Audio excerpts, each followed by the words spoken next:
Hello, this is On Imagination with a Healing Garden. We are diving into law and order today. This is a subject that did not come clear to me until the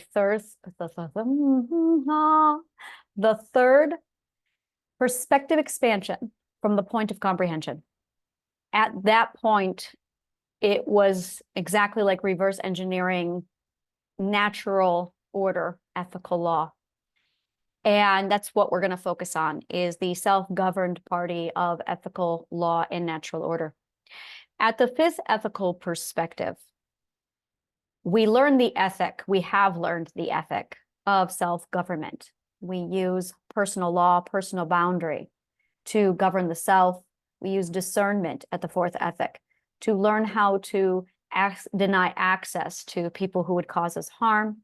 We learn about the circle of trust to ensure that the people who are around us are safe and good for us. And we also learn how to implement self-control by using personal law, personal order, to keep one's own self in check ethically. And this is done through the value of self-value, self-authority, and also the preservation of the self and others. This is everything that is learned at the fourth ethic, so that when you learn these lessons through the trial of the fourth and you move on to the fifth, you become self-governed. And you hold yourself to a law higher than the laws of a country or laws of a government or laws of societal man. What ends up resulting is a new type of law referred to as ethical law. It is where you hold yourself accountable. Now, this is the trial of the fifth ethic. So at the end of the fifth ethic, once you've completed the trial, you walk away with a profound sense of responsibility and accountability. They are not the same thing. Accountability is self-honesty.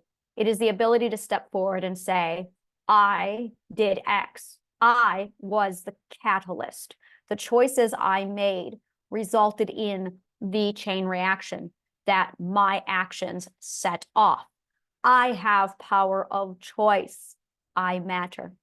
In order to get to this mindset mentally, you have to have all four ethics solidly grounded into your intuition.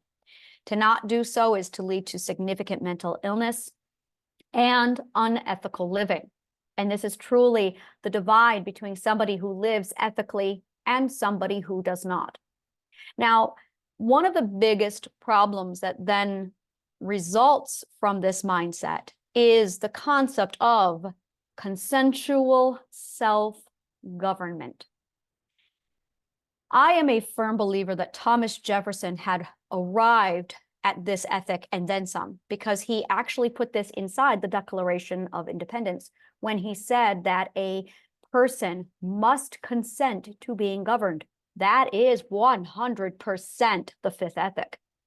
After the fifth ethic, if anyone does govern you, you must consent to it. And if you do not, you are not going to be okay. In fact, if you do not consent to government, to being governed by another's law, it is going to result in a violation of your power of choice, which is energy raping. It devalues your self-authority. You lose your power and your control, or you are now under the delusion of having lost that, and it creates mental illness. It is very destructive to the self. So as a result, when you step into the fifth ethic, it is vital that that is for the preservation of the self, honored and absolutely respected by all parties involved. Now, this is going to create a societal divide between foundationals, people who have not yet learned how to self-govern, and people who are cultivators or higher, which is people who have learned the fifth ethic, who have learned how to self-govern. As a result, there are going to be very much required law and ethic that allows for the evolution of human growth toward the fifth and the sixth ethic and all ethics thereafter. All ethics, the core ethics, are absolutely predictable, and they are in each and every one of us. It is not a question that we are all heading toward this. It's just a matter of when and whether or not a person will outlive their own ethical growth. For this reason, it is imperative that both the current society plus an additional allowance be made for the people in the fifth and sixth ethic and higher.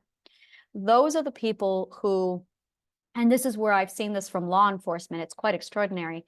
These are the people who absolutely require no governing. They hold themselves at a higher standard ethically above what the law provides.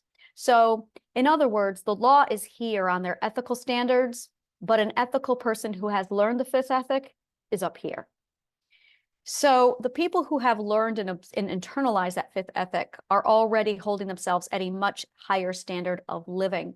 And in 100% of all cases, they are absolutely humanitarians, and they are not at all a danger to society.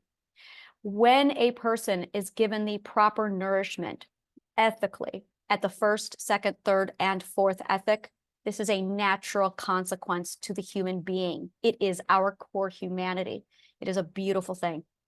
Now, Mother Nature does have her own sense of discipline, her own sense of law and order, her own sense of a judicial system, her own sense of justice. And we call that the karma bank. It is 100% tied into physics. And this course is going to dive very deeply into the dissection of Mother Nature's laws and exactly what that looks like. This is 100% reverse engineered from intuition. It is translated directly out of the same natural law that is physics. It is literally running parallel and is embedded with physics. It is natural law. So I'm going to translate what I reverse engineered and just put it here into this course. As always, I 100% adhere and answer to only the authority that is Mother Nature, physics, logic, law, math, and the natural ethical order and ethical law that is.